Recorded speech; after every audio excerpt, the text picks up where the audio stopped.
बिस्मिल्लाहिर्रहमानिर्रहीम। अस्सलाम वालेकुम स्टूडेंट्स, कैसे हैं आप? खैरियत से? हम लोगों ने एक्चुअली ये बैक्टीरिया जो है वो स्टार्ट किया हुआ था।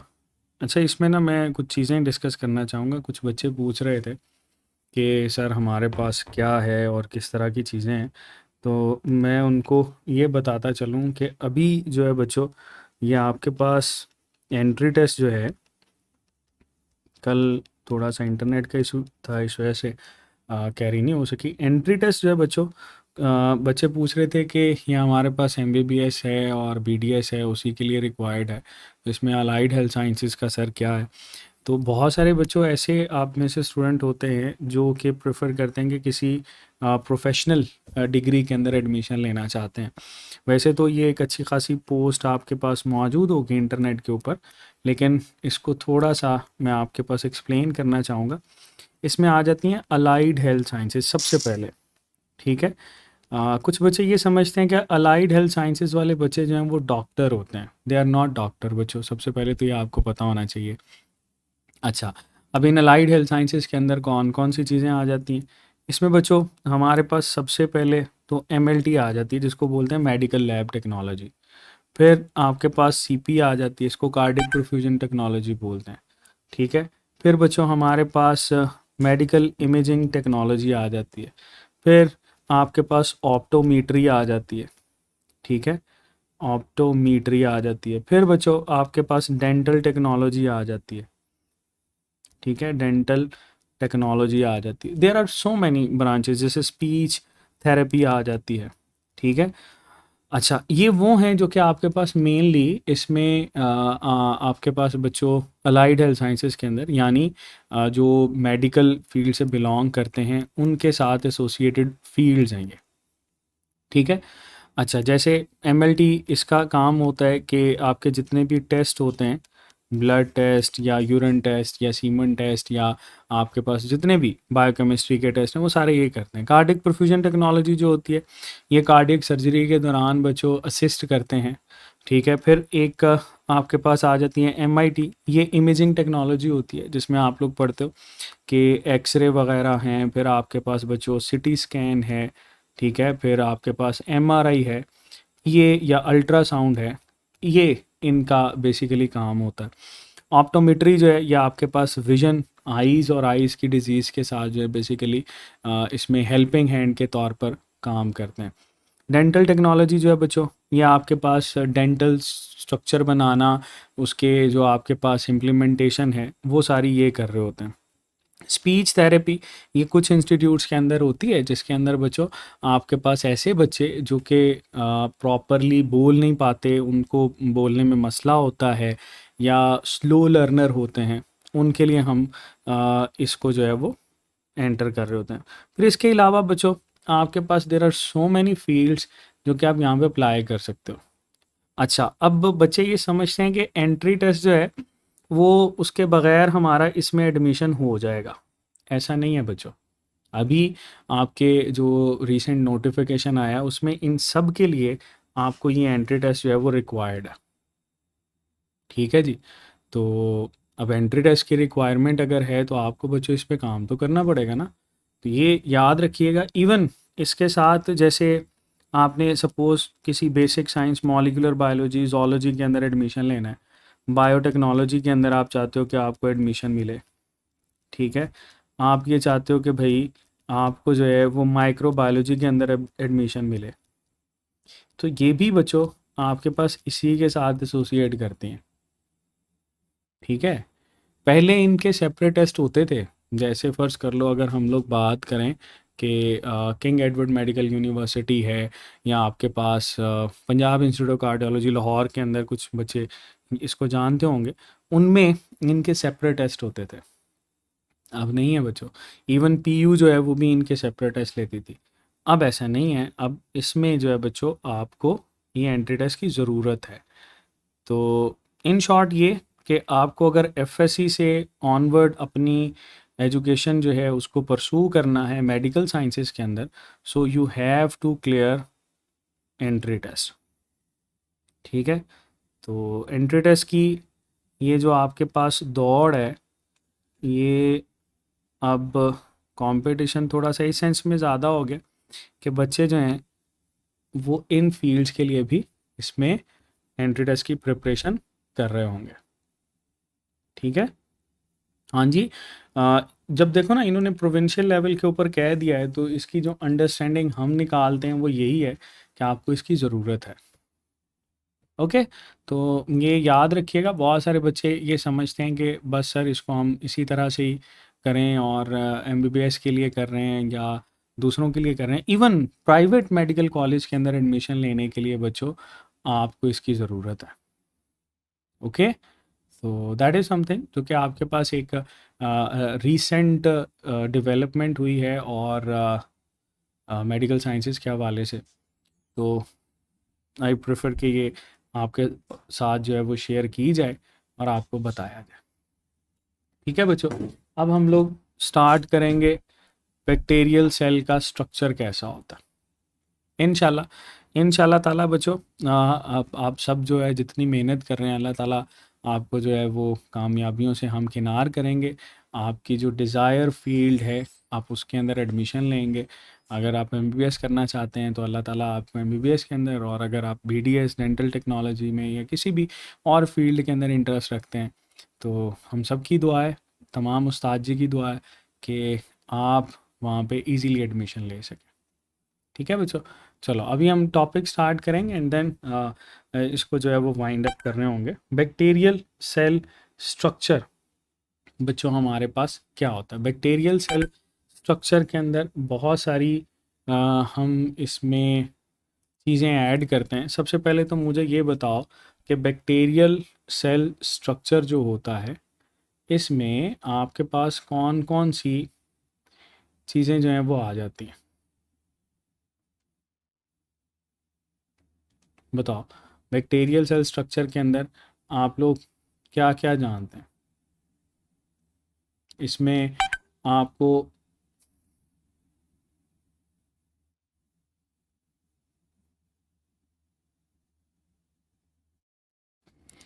हाँ जी, शाबाश। अरे भाई इसको क्या हो गया।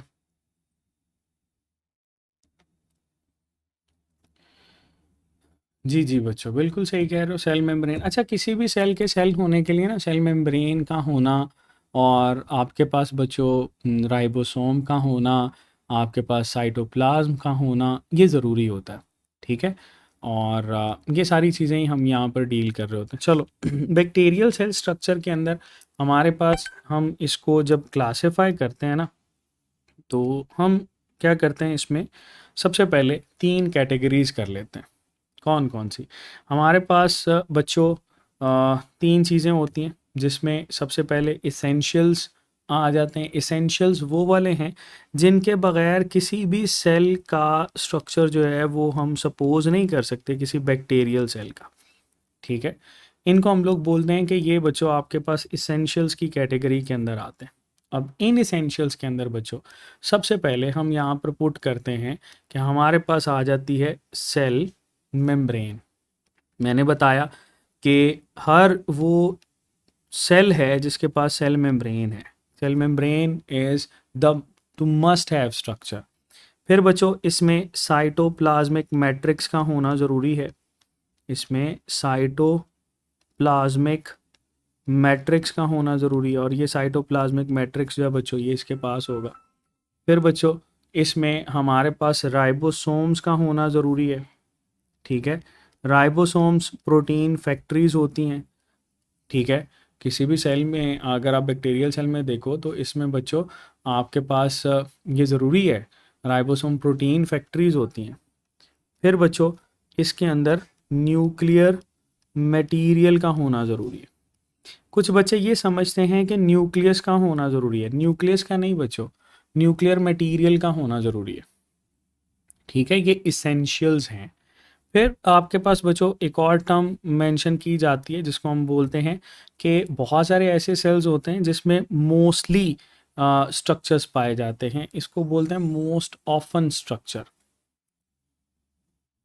जी, इसमें अगेन यहाँ पे ना कुछ कंस्ट्रक्शन का काम हो रहा है एरिया के अंदर, इस वजह से बार बार कुछ इंटरनेट का इशू जो है वो चल जाता है। अच्छा, इसमें बच्चों हम बात कर रहे थे कि हमारे पास इसेंशियल्स होते हैं, फिर ऐसे आपके पास मौजूद होते हैं जिनको मोस्ट ऑफन, ठीक है, या ऑफनली फाउंड या मोस्टली आपके पास ये स्ट्रक्चर मौजूद होते हैं, इनको बोलते हैं मोस्टली फाउंडेड स्ट्रक्चर्स। और ये जो मोस्टली फाउंडेड स्ट्रक्चर्स होते हैं ना बच्चों, इनमें जब हम लोग कैटेगराइज करते हैं तो एक ही ऐसा स्ट्रक्चर है जो कि इसके पास शामिल होता है। वो कौन सा है? वो है बच्चों सेल वॉल। ठीक है, तो सेल वॉल जो है ये आपको तमाम के तमाम बैक्टीरियाज के अंदर सबसे ज़्यादा मोस्टली पाए जाने वाला स्ट्रक्चर होता है।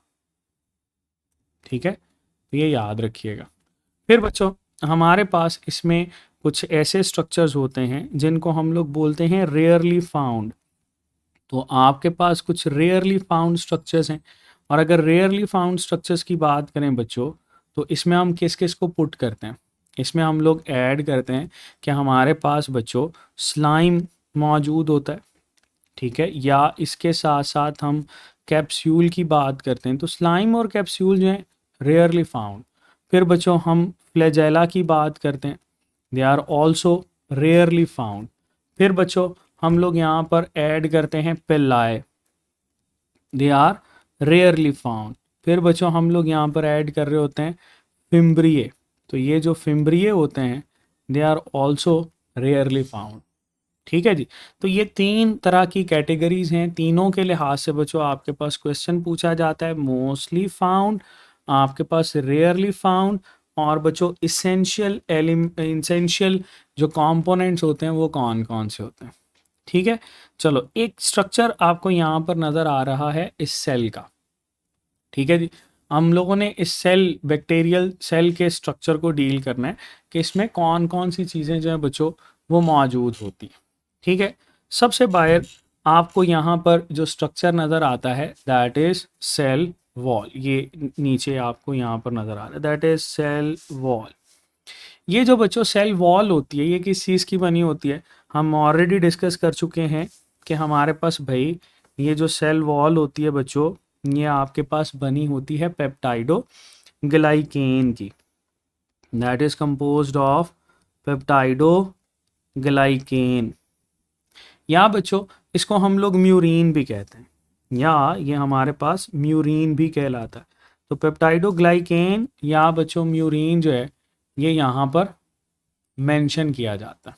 ठीक है, अच्छा इस कंप्लीट सेल वॉल को हम लोग सक्यूलस भी बोलते हैं, that is also labelled as सक्यूलस।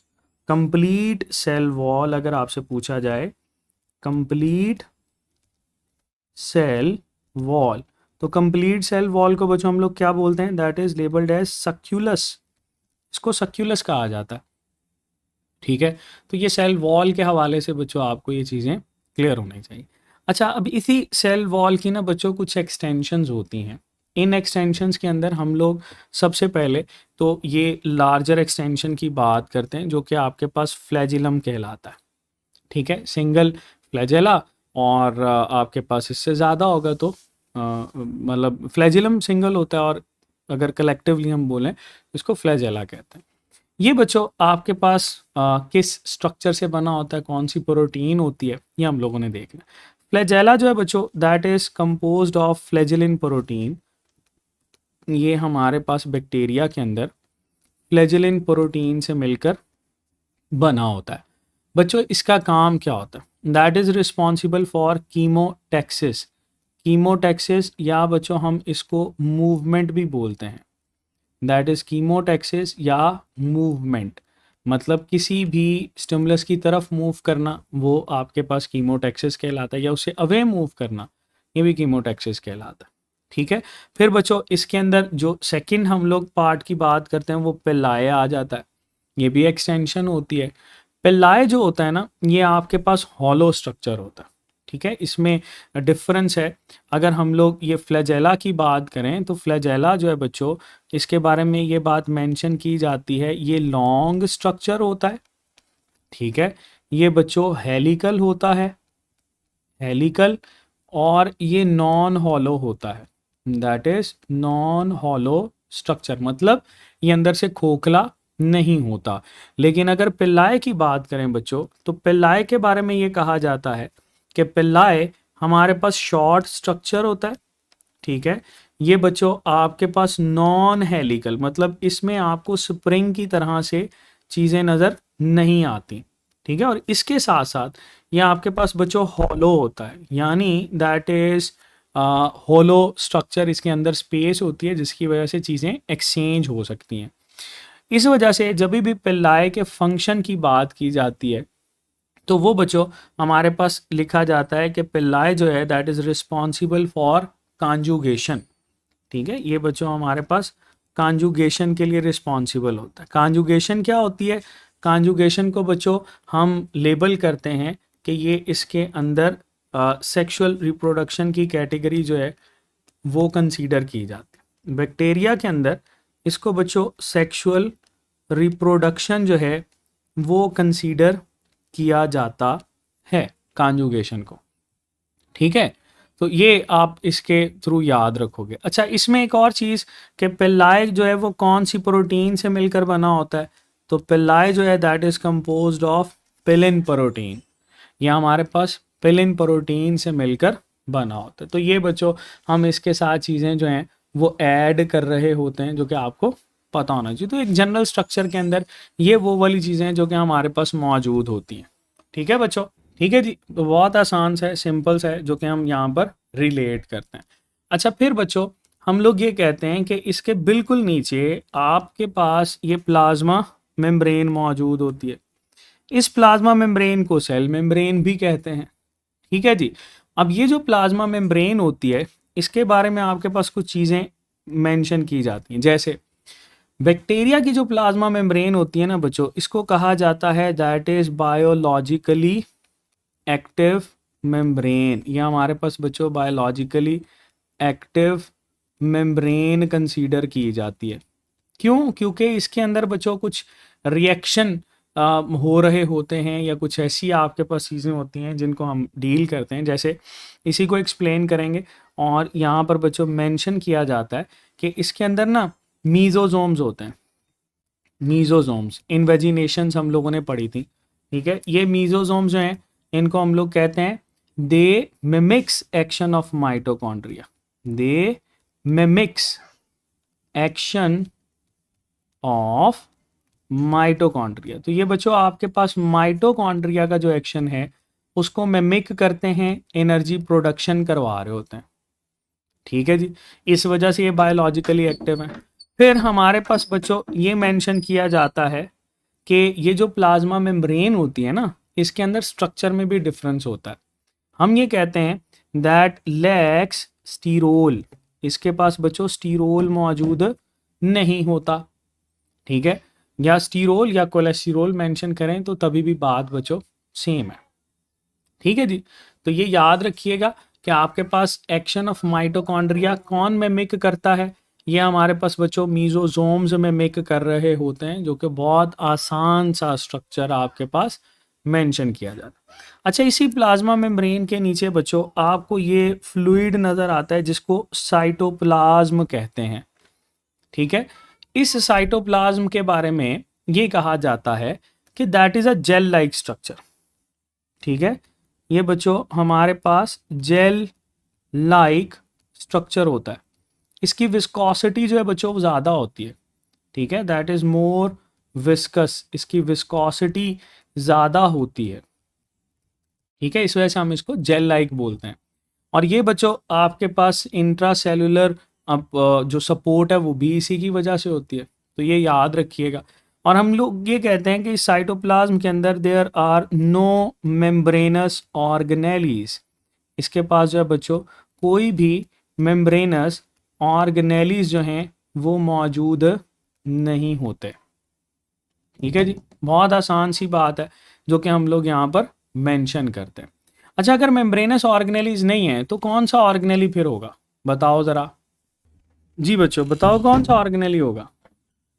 अरे वैक्यूल तो यहाँ पर नहीं पड़े ना, वैक्यूल भी मेम्ब्रेनस है, तो वैक्यूल तो नहीं होगा। हाँ, ये देखो यहाँ पर राइबोसोम्स मेंशन्ड है, तो बच्चों इसके पास राइबोसोम्स होंगे, ठीक है, जो कि ए मेम्ब्रेनस ऑर्गेनेली कंसीडर किया जाता है, ठीक है, that is considered as a membranes.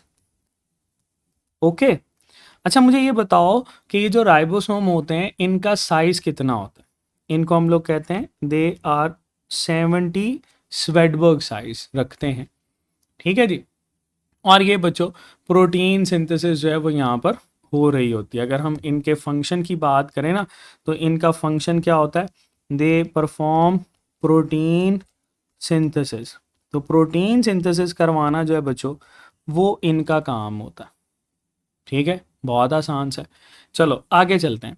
Next बच्चों, इसके अंदर आपको जो चीज़ नज़र आती है वो इसका डीएनए होता है। जिस जगह के ऊपर ना ये मौजूद होता है उसको बच्चों हम लोग बोलते हैं nucleoid, that is labelled as nucleoid, ठीक है, जिस जगह पर मौजूद होता है। तो इसीलिए हम इस डीएनए के लिए आपको सम टाइम टर्म दिखाई देगी न्यूक्लियोइड की, या बच्चों इसके लिए क्रोमाटिन मटेरियल की, या बच्चों इस पे हमारे पास मेंशन करता है कि ये हेप्लॉइड होता है।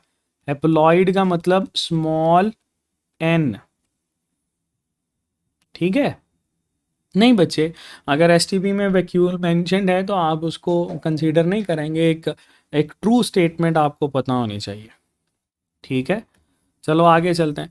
फिर बच्चों हमारे पास इसमें आ जाता है कि डीएनए जो है, जी बेटे मीजोजोम्स बिल्कुल एटीपी प्रोड्यूस करते हैं, क्योंकि हम जब यहाँ पर कहते हैं ना they mimics the action of mitochondria, तो माइटोकॉन्ड्रिया का काम आपके पास रेस्पिरेशन होता है, तो एटीपी ये प्रोड्यूस कर रहे होंगे, इनमें एटीपी प्रोड्यूस होंगे, तो इसके हवाले से आपको परेशान होने की जरूरत नहीं है, ठीक है। अच्छा वापस आते हैं डीएनए के ऊपर।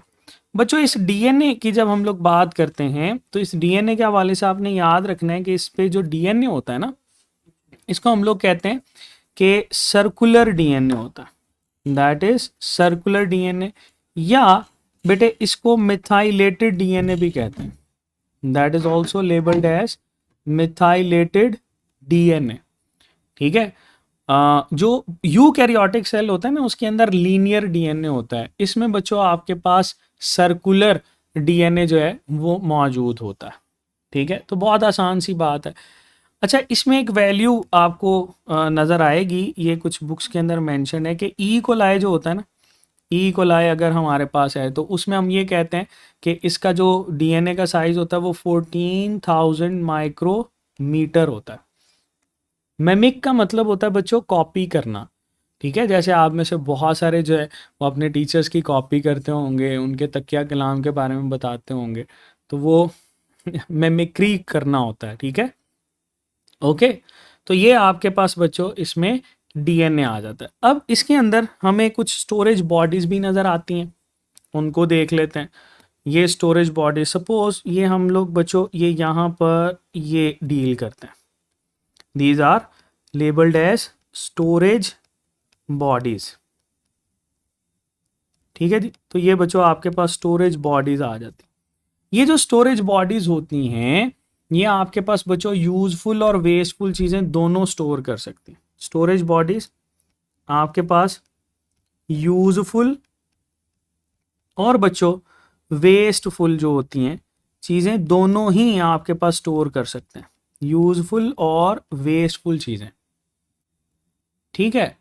अच्छा अब यहाँ पर हम ये कहते हैं कि यूजफुल कौन कौन सी चीज़ें आ जाती हैं और वेस्टफुल कौन कौन सी आ जाती हैं। बहुत आसान सा बच्चों, आप लोगों ने याद रखना है कि इसमें जो यूजफुल चीज़ें होती हैं ना वो FGPS होता है, दैट इज FGPS,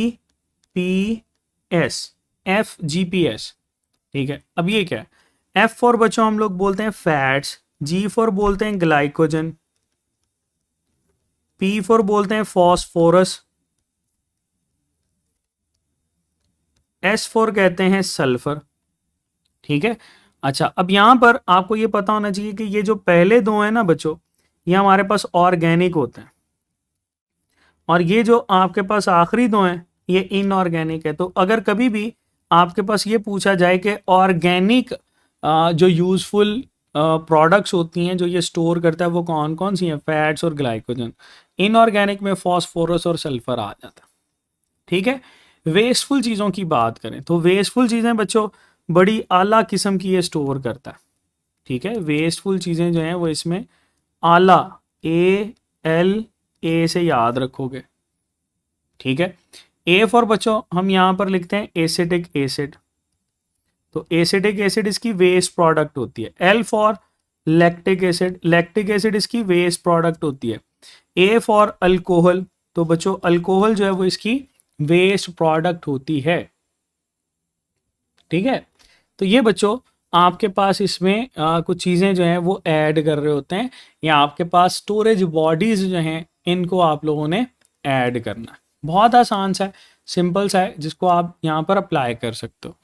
चलो, ये एक जनरल आपके पास कुछ चीज़ें हैं जिनको हम लोगों ने रिलेट किया। फिर कुछ ऐसे बच्चों आपके पास बैक्टीरियाज होते हैं जिनमें कैप्सूल पाए जाते हैं, कैप्सूल या स्लाइम। ठीक है, ये आपके पास ऐसे बच्चों स्ट्रक्चर्स हैं जो कि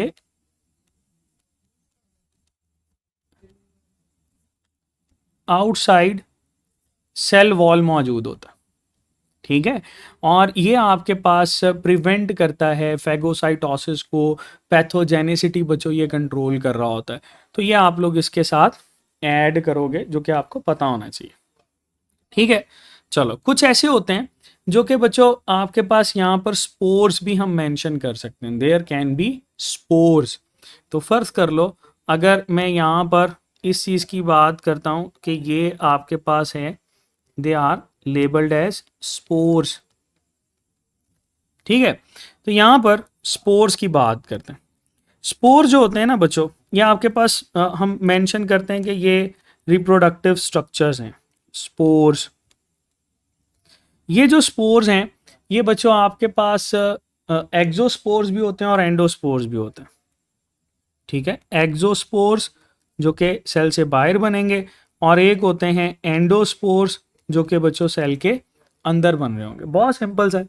अच्छा, स्पोर्स के बारे में ना ये कहा जाता है कि ये रेजिस्टिव होते हैं, पीएच रेजिस्टिव है, आपके पास हीट रेजिस्टिव होता है, और बच्चों डेजिकेशन रेजिस्टिव होता है। दे आर रेजिस्टिव टू, अच्छा किस किस के लिए रेजिस्टिव है? They are resistive to pH, they are resistive to heat, they are resistive to desiccation. Desiccation क्या है? आपके पास ड्राई एनवायरनमेंट। ठीक है, अच्छा फिर बच्चों आपके पास कुछ इसमें सिस्ट भी बनते हैं, तो सिस्ट को भी जरा सुन लो कि सिस्ट क्या होता है। तो सिस्ट जो है वो आपके पास आउटर प्रोटेक्टिव ये रेजिस्टिव लेयर बना लेते हैं। ठीक है, तो इसमें हम लोग कहते हैं कि ये जो सिस्ट होते हैं ये हमारे पास हीट सेंसिटिव होते हैं, दे आर हीट सेंसिटिव। ठीक है, ये बच्चों हमारे पास हीट सेंसिटिव होते हैं, और इन्हीं को ही हम लोग कहते हैं कि they are resistive to desiccation, they are resistive to desiccation. ठीक है, डेजिकेशन मतलब ड्राई एनवायरनमेंट के साथ जो है वो हम लोग यहाँ पर ऐड करते हैं। तो ये कुछ चीज़ें हैं जो कि बच्चों इसके स्ट्रक्चर के साथ जो है वो मेंशन की जाती हैं। बहुत आसान सी चीज़ें। ठीक है, इसको आपको याद रखने की ज़रूरत है। सिस्ट बच्चों हमारे पास एक ऐसा स्ट्रक्चर है जो कि इसमें रेजिस्टिव स्ट्रक्चर होता है। हम इसको ना कवर करेंगे क्योंकि ये थोड़ा सा काम हमारा कल की वजह से भी रह गया था। नहीं, जो ह्यूमन बॉडी में होते हैं ना वो सिस्ट आपके पास ट्यूमर को कहा जाता है। ठीक है, ये हमारे पास और हैं।